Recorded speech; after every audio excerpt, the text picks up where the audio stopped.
व्यासपीठ पर विराजमान आदरणीय गुरुजन व आदरणीय श्रोतागण, आप सबको आदर सहित प्रणाम। हम सौभाग्यशाली हैं कि इस जीवन में हमें श्री राम कथा को सुनने का अवसर मिला और हमारी इच्छा, हमारी रुचि श्री राम कथा को सुनने में हुई। श्री राम कथा अमर कथा है, जिसको सुनने के बाद, समझने के बाद जीव बार बार जन्म लेने, मरण और दुख से निवृत्ति पा लेता है। इस क्रम में अभी कथा प्रारंभ होने से पहले भूमिका ही चल रही है।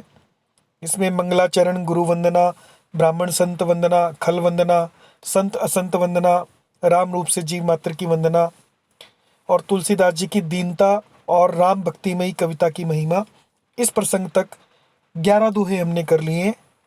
आज हम आगे करेंगे।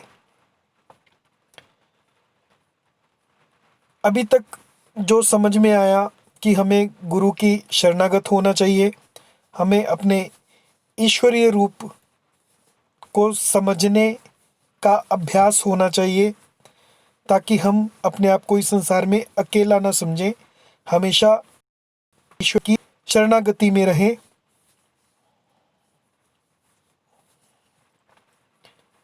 और दूसरा समझ में आया कि इस संसार में 2 प्रकार के मनुष्य सदा ही रहेंगे, उन्हीं के साथ हमने जीना है।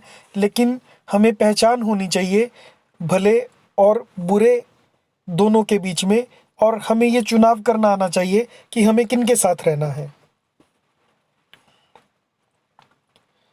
तो आज की चौपाई है, जे जन्मे कलिकाल कराला।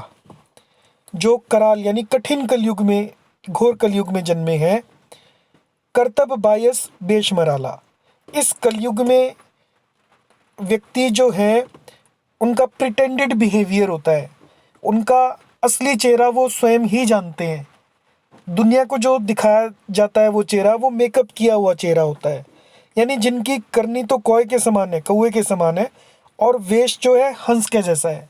समाज में ज़्यादातर हम अपने मन में झांके तो हमें भी लगता है कि वास्तविक में मैं थोड़ा सा कुछ और हूँ, लेकिन जैसा मैं संसार के सामने अपने आप को दिखाने की कोशिश करता हूँ वो कुछ और है। चलत कुपंथ वेद मग छाड़े। जो वेद मार्ग को छोड़कर और कुमार्ग पर चलते हैं, कपट कलेवर कलिमल भाड़े। जो कपट की मूर्तियाँ और कलयुग के पापों के भाड़ हैं। ऐसे जो लोग हैं, वो लोग क्या कर रहे हैं आजकल, हो क्या रहा है, बंचक भगत कहाई राम के। वो राम के कहाते हैं और वंचना करते हैं, शास्त्रों की वंचना करते हैं, यानी कथा कहते हैं और राम जी के कहे जाते हैं। तो इस प्रकार के संत आज कथावाचक हमारे समाज में नज़र आ रहे हैं, और दुनिया वही समझती है जो वो स्टेज से बताते हैं। इसीलिए कि शास्त्रों को, वेद शास्त्रों को हमारे जो गृहस्थ लोग हैं वो खुद पढ़ें, खुद समझें उसके मर्म को, क्योंकि सब पढ़े लिखे हैं, समझदार हैं आज की डेट में। तो इसीलिए मैंने राम कथा ये व्हाट्सएप पर ग्रुप बनाया और इसे बांटना शुरू किया है। लेकिन वास्तव में क्या चल रहा है, जो श्री राम जी के भक्त कहलाकर लोगों को ठगते हैं, किंकर कंचन।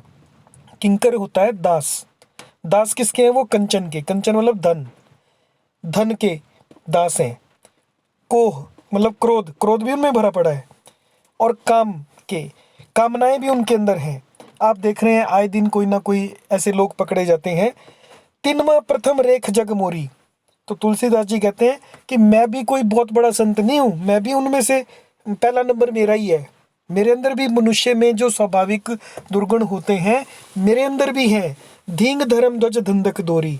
जो ऐसे लोग हैं वो धींगा धींगी करने वाले, धर्म ध्वज, धर्म का झूठी ध्वजा फहराने वाले दम्भी और कपट के धंधों का बोझ ढोने वाले संसार के ऐसे लोगों में सबसे पहले गिनती मेरी भी है। दूसरे पर दोष नहीं लगा रहे, स्वयं को भी बता रहे हैं। जो अपने अवगुण सब कहूँ, तुलसीदास जी कह रहे हैं कि मैं अगर अपने अवगुण आपको गिनाने बैठ गया, बाड़े कथा पार नहीं लाऊं, फिर तो कथा मैं कर ही नहीं पाऊंगा, कथा बढ़ जाएगी और मैं इस अपने अवगुणों से ही बाहर नहीं निकलूंगा, तो मैं राम जी के गुणों का वर्णन कैसे करूंगा। ताते मैं अति अल्प बखाने, इसलिए मैंने अपने अवगुण जो है वो कम बखाने हैं। वो अपने अवगुण गिनाकर, वास्तव में तुलसीदास जी में ये अवगुण नहीं है, लेकिन वो संसार में दिखाना चाह रहे हैं, लेकिन अपने माध्यम से दिखाना चाह रहे हैं। उनमें जरा भी लेश मात्र भी अहंकार नहीं है। ताते में अति अल्प बखाने, इसलिए मैंने कम बखान किया अपने। थोड़े महू जाने ही सयाने, इसलिए जो सयाने लोग हैं वो थोड़े में ही जान लेंगे कि मनुष्य स्वाभाविक दुर्गुण व्यक्ति में जब तक यह शरीर रहता है तो शरीर जन्य दोष भी लगभग रहते हैं, पूरी तरह से नष्ट नहीं हो पाते, मौका देखकर कभी भी दोबारा उघड़ सकते हैं। इसलिए स्वामी विवेकानंद जी ने कहा है कि कोई भी व्यक्ति कितना भी महान क्यों ना हो, उसके पीछे कभी आंखें बंद करके मत चलो। समुझी विविधि विधि बिनती मोरी, मेरी आप अनेक प्रकार से विनती को सुनकर को न कथा सुनी देई खोरी, कि कोई भी इस कथा को दोष नहीं देगा, क्योंकि इसका रचने वाला ही दोषों से मुक्त नहीं है। तो इसमें भी कमियां रह सकती हैं। यदि आपको कोई कमी भी नजर आए तो कृपया आप मुझे माफ कर दीजिए। एते ऊपर करी हई जे आशंका, इतने पर भी जो आशंका करते हैं ना, उसके बावजूद भी जो इसके ऊपर कुतर्क करते हैं, मोहिते अधिक ते जड़मती रंग का, वो फिर मेरे से भी ज्यादा गए हुए जड़मती हैं। जड़मती मतलब मूर्ख और बुद्धि के कंकाल हैं, कंगाल हैं। जड़मती रंग का, जड़ मतलब जड़मती आप समझ गए, जड़ बुद्धि और रंग का, रंग के मतलब बुद्धि में रंग के, कंगाल है। कभी ना हूँ नहीं चतुर कहावूँ, ना तो मैं बहुत अच्छा कवि हूँ, कोई विख्यात कवि नहीं हूँ मैं, और ना ही मैं बहुत चतुर कवि, संसार में मेरी प्रसिद्धि है इस रूप में। मति अनुरूप राम गुण गावूँ, जितनी मेरी बुद्धि है उससे मैं राम जी के गुण गाने का प्रयास कर रहा हूँ। क्योंकि कहाँ रघुपति के चरित अपारा, अब रघुपति के जो चरित हैं वो तो अपार है, वो तो इस बुद्धि की इतनी रैम ही नहीं है, इतनी इसके प्रोसेसर ही नहीं है, इतनी इसकी मेमोरी नहीं है कि ये रघुपति के गुणों का पार पा सके। लेकिन फिर भी कहाँ मति मोरी निरत संसारा, और मेरी मति कैसी है, वो संसार में लगी हुई है। मेरी जो बुद्धि है वो संसार में लगी हुई है। एक्चुअल में कथा का भाव यही है कि हमारी सबकी बुद्धि है वो लगातार संसार में आसक्त रहती है। यहाँ से वो मिल जाए, यहाँ से वो रिश्ता ऐसा हो जाए, उसने मुझे ये कहा, कभी भविष्य के चिंता में रहती है, योजना बनाने में, कभी भूतकाल का प्रलाप करती रहती है बुद्धि। तो लगातार वस्तुओं से, विषय से जुड़ी हुई है।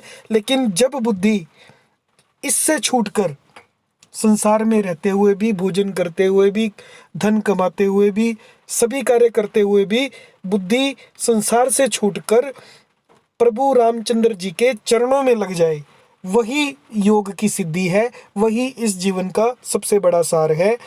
जही मारुत गिरी मेरू उड़ाही, जिस हवा से सुमेरु जैसे पहाड़ उड़ जाते हैं। कहो तूल के ही लेखे माही माही, तूल मतलब रुई। तो बताओ रुई उसके सामने क्या है। अब ये उदाहरण क्यों दिया उन्होंने, समुझत अमित राम प्रभुताई, इसलिए दिया कि श्री राम जी की असीम प्रभुता को समझकर कथा रचने में मेरा मन बहुत हिचकता है कि मैं एक रुई जितना और मैं इतने बड़े मारुत मेरू पहाड़ की वंदना कैसे कर पाऊंगा। इसलिए मेरे से कुछ ना कुछ कमियां जरूर रह जाएंगी, इसलिए वो सकुचा रही हैं। सारद शेष महेश विधि आगम निगम पुराण, नेति नेति कही जासु गुण करहि निरंतर गान। सारद मतलब शारदा जी, सरस्वती जी, शेषनाग जी, शेष, महेश मतलब शिव जी, विधि मतलब ब्रह्मा जी, आगम निगम शास्त्र वेद पुराण, नेति नेति कही, वो सारा वर्णन करने के बाद, पूरी पुस्तक लिखने के बाद कहते हैं सिर्फ इतना ही नहीं है, और भी अनंत विस्तार है। नीति मतलब इतना ही नहीं है, ऐसा ही नहीं है, इससे भी अधिक अनंत विस्तार है और हम पूरा कर ही नहीं सकते। जासु गुण कर ही निरंतर गान, और उसके निरंतर गुणों का गान करते रहते हैं। आइए हम भी धीरे धीरे अपनी बुद्धि को परमात्मा के चरणों में लगाएं, उनके गुणों का गान करें। अभी तक कथा तो प्रारंभ नहीं हुई है, लेकिन उसकी भूमिका बांधी जा रही है, हमें मानसिक रूप से तैयार किया जा रहा है।